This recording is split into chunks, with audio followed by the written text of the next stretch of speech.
Contactamos a Joseph Glass por primera vez el 18 de agosto de 1999. Sabía que era un caso extraño desde el primer día. Nunca antes había visto a un hombre tan feliz de morir. Era como si le estuviéramos haciendo un favor. Rechazó la apelación automática. Se negó a ser visto por un capellán. Solo quería que todo terminara de una vez. Solo había transcurrido poco más de un año y ya era hora de concertar su cita con Dios. Me asustó nada más pasar por su celular. Era como nuestro propio Aníbal Lecter, la forma en que se quedó allí, en el fondo de su celda, como si te hubiera estado esperando.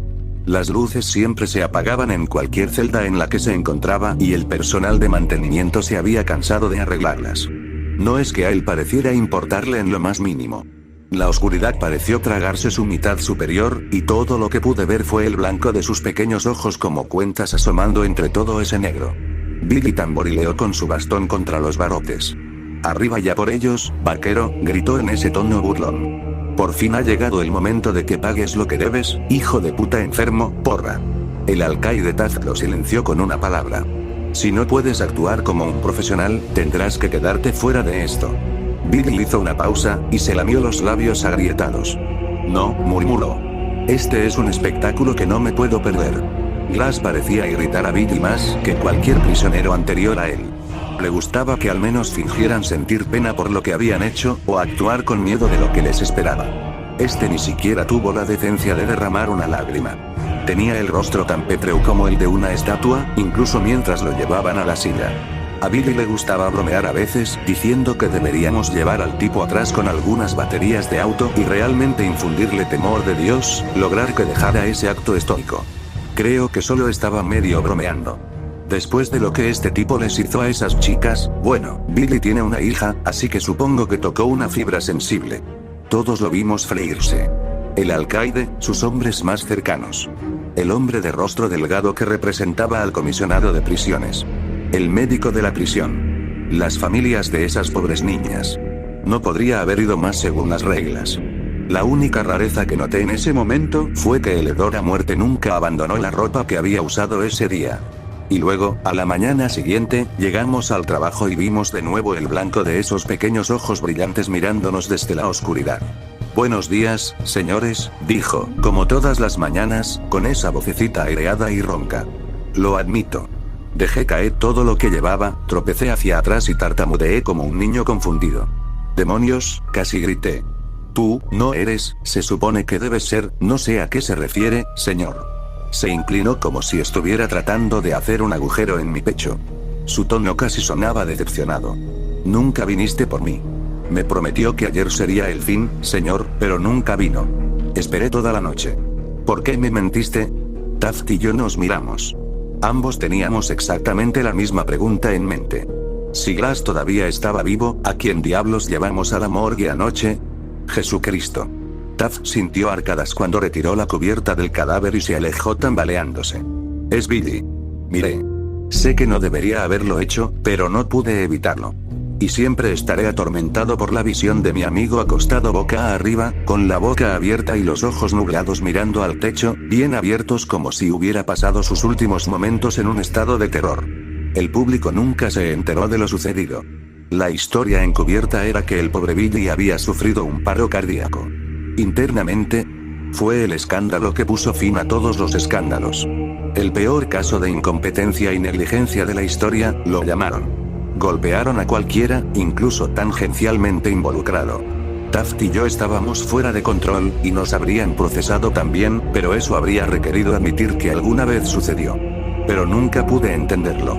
De esas docenas de testigos, ni uno solo se dio cuenta de que estábamos atando a un guardia a la silla, ni a un recluso. Era imposible hasta el punto del absurdo. Glass había sido el hombre sentado en esa silla. Nunca había estado más seguro de nada en mi vida. Algunos meses después, una noche noté que se cortaba la electricidad en toda la ciudad. Fue breve, así que no pensé en ello. Al menos hasta que recibí una llamada de un número conocido a la mañana siguiente. Tengo entendido que usted era uno de los miembros del personal que trabajaba regularmente con un tal Joseph Glass. Nos gustaría consultar con usted sobre una situación en evolución. Ayer a las 7 de la tarde intentamos ejecutar a Joseph Glass por segunda vez. Hubo una larga pausa y, cuando volvió la voz, el profesionalismo se había desvanecido, reemplazado por una ansiedad desconcertada. Y, bueno, eso, no funcionó. Parpadeé. ¿No fue, qué? Se escuchó un largo suspiro. Quizás, sería mejor que lo vieras por ti mismo. Y así, Taft y yo recuperamos nuestros trabajos. Oficialmente, Joseph Glass había sido ejecutado con éxito el 18 de agosto de 1999. Extraoficialmente, lo habían vuelto a intentar 6 meses después, solo para atar cabos sueltos. Esta vez ni siquiera había tenido la cortesía de fingir estar muerto. Se quedó sentado en la silla, inmóvil y sin verse afectado, mientras el co que había accionado el interruptor de repente se paralizó y comenzó a convulsionar, gritando, rechinando y lamentándose mientras la electricidad lo quemaba bajo su piel, arañando su pecho hasta que sus ojos se abrieron en su cráneo y rodó por su rostro como cera de vela derretida. A su alrededor, luces parpadeando, máquinas explotando por la presión, paneles eléctricos vomitando arcos de estática.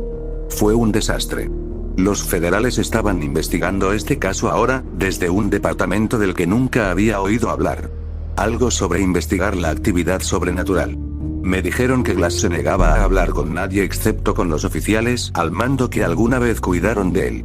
Entrar en esa sala de interrogatorios casi me hizo sentir como si yo mismo fuera un convicto al que llevaban hacia su ejecución. Glass me estaba mirando cuando entré, como si hubiera estado allí sentado, inmóvil, esperándome. No esperaba menos. Respiré temblorosamente mientras me sentaba frente a él. Me había sentado frente a asesinos en serie y psicópatas antes y no mostré ningún indicio de miedo. Pero ¿cómo podría no hacerlo ahora, sentado frente a un hombre que puede matar personas sin tocarlas? Vaso. Oficialmente. Su tono no traicionó ninguna emoción. Pensé que me habías abandonado. Hice una mueca. No, Glass, simplemente me había sentido temporalmente aliviado. Es bueno verte otra vez. ¿Quieres un vaso de agua? Se lo ofrecí. Ni siquiera lo miró. Sus ojos simplemente se clavaron en los míos, implacables. Yo, estoy aquí para hacerte algunas preguntas. Silencio. Bueno. Glass, necesito saber cómo mataste a Billy Kramer. No lo hice, respondió. Lo hizo él. La cosa que está detrás de ti. No me molesté en darme la vuelta. Tenía suficiente experiencia con prisioneros que intentaban engañarme para que mirara hacia otro lado mientras ellos llevaban a cabo algún plan de escape a medias. Glass, por favor, tomemos esto en serio, respondí. Siempre te he tratado con respeto, ¿no? Nunca has tenido ningún problema conmigo. En realidad, sí. Tengo un problema con todos ustedes. Oh, todos ustedes aquí creen que la muerte es un castigo. Hubo el primer indicio de emoción que alguna vez escuché en su voz. Que no es. Es libertad, la única libertad. Me prometiste ese regalo. Me prometiste que me dejarías morir. Se lo has dado a muchos otros prisioneros, mientras me dejabas atrás. Con todas tus máquinas, tu ciencia y tu conocimiento, seguramente podrás encontrar la manera, si es que hay alguien. De repente sentí la garganta seca. Tuve que tomar un sorbo de agua yo mismo y esperé que calmara mis nervios ardientes. Nosotros, estamos haciendo nuestro mejor esfuerzo, Glass. Pero tienes que trabajar con nosotros. Podría ser útil si nos dijeras, ¿qué es exactamente lo que nos impide ejecutarte? Se movió por primera vez. Inclinándose, tan lentamente que resulta casi imperceptible. No me dejará morir. Y fue entonces cuando sentí una mano posarse en mi hombro desde atrás. Todo se detuvo. Mis pulmones dejaron de inflarse. Lo juro, mi corazón dejó de latir y mi sangre se congeló en mis venas y todo se sintió tan frío. Pude ver la mano en el rabillo del ojo, larga, venosa y negra. Podía sentir el aliento en la nuca. Una vez me burlé de la forma en que los ciervos se quedaban congelados ante los faros. Ahora entiendo. No podía moverme, no podía parpadear, no podía pensar. Ni siquiera podía respirar. Incluso cuando mis pulmones comenzaron a pedir aire a gritos, mi visión se volvió borrosa y mis pensamientos se fusionaron. Todo lo que pude ver fueron los ojos de Joseph mirando a los míos. Esas infinitas brazas de oscuridad, ese mar estigio que se arremolinaba, tormentaba y tronaba en la negrura de su iris, y los ojos de las cosas que esperaban a 1.000.000 de leguas bajo las aguas. Y me habría asfixiado allí, demasiado aterrorizado para siquiera respirar, si esos agentes de negro no hubieran cancelado el interrogatorio en ese momento y entrado irrumpiendo en la habitación. Luego me mostraron las cintas de la cámara de seguridad. No había nada detrás de mí. Nada. Coloca su delgada mano sobre mi hombro. Nada en absoluto. El 7 de mayo de 2001, Glass iba a ser ejecutado por tercera vez, en la horca, o eso escuché, en algún sitio clandestino del gobierno en algún lugar, lejos de miradas indiscretas. Mientras estaba previsto que sucediera, Taft y yo estábamos compartiendo vasos de whisky en su oficina, nominalmente para celebrar. En realidad, porque teníamos miedo. Taft siempre me pareció joven de corazón a pesar de su edad, pero esta era la primera vez que el director parecía realmente viejo. Observó el patio de abajo mientras tomaba una copa. ¿Alguna vez te dije por qué elegí esta línea de trabajo, Méndez? Sacudí la cabeza y él suspiró. Allá por el año 63, encontraron el cuerpo de una mujer en el asiento trasero de un auto quemado, en algún parque estatal cerca de mi vecindario. Una prostituta. Uno de sus clientes la había descuartizado. Quemó todas las pruebas. ¿Y sabes qué me atrajo, Méndez? A nadie le importó. Nadie se molestó en investigar. ¿Quién notará una prostituta menos en la esquina de la Quinta Avenida, verdad? Eso no me sentó bien. A mi modo de ver, Méndez, cada vida importa. Incluso aquellos que intentamos dejar de lado. Todo el mundo tiene gente que le quiere, recuerdos de su infancia y todo eso. Todo el mundo merece justicia. No importa quiénes fueran. Dejó su vaso y me miró a los ojos. Así que me uní a la fuerza.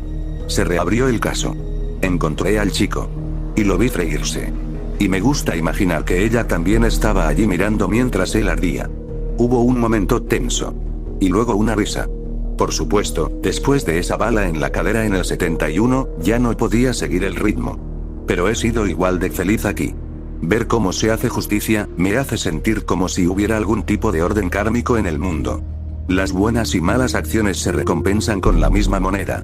Estaba claro que había algo escondido detrás de sus palabras, alguna tesis tácita. Al final, con ojos viejos, arrugados y cansados, lo dijo. Lo he pensado, Y. Si Glass no muere esta noche, finalmente me voy a retirar, Méndez, confesó.